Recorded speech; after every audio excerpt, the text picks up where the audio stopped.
Welcome to Shri Revathi's kitchen. మనము ఈరోజు చేసుకోబోయే రెసిపీ పుదీనా చట్నీ. ఈ చట్నీ వేడి వేడి అన్నంలోకి నెయ్యి వేసుకుని తింటే చాలా రుచిగా ఉంటుంది. ఒకసారి ట్రై చేసి చూడండి. చట్నీ కోసం నువ్వులను వేయించుకుందాం. నేను ఇక్కడ 1/2 కేజీ నువ్వుల్ని తీసుకున్నాను, ఎందుకంటే ఈ పొడిని స్టోర్ చేసుకొని ఉంచుకోవచ్చు. ఇప్పుడు 1/2 కప్పు ధనియాలు, 3 టీ స్పూన్ల జీలకర్ర వేసుకొని బాగా వేయించుకుందాం. అన్నింటినీ ఎక్కడ మాడకుండా వేయించుకోవాలి. ఇప్పుడు నూనె వేసుకుందాం. పుదీనా వేసుకొని వేయించుకోవాలి. ఒక కట్ట పుదీనా, ఒక 7-8 ఎండుమిర్చి, ఒక 7-8 వెల్లుల్లి రెబ్బలు తీసుకున్నాను. మీకు కారానికి తగ్గట్టు తీసుకోండి.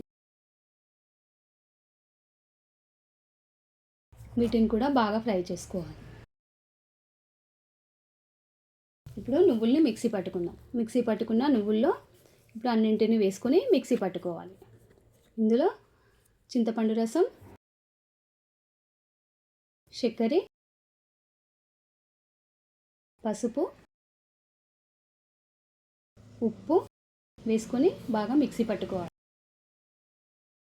దీన్ని మిక్సీ పట్టుకుందాం. మిక్సీ పట్టుకున్న చట్నీ, ఈ చట్నీలో ఇప్పుడు పోపు వేసుకుందాం. పోపు కోసం కొంచెం నూనె, ఆవాలు, జీలకర్ర, ఎండుమిర్చి, కరివేపాకు వేసుకొని పోపు చేసుకున్నాను.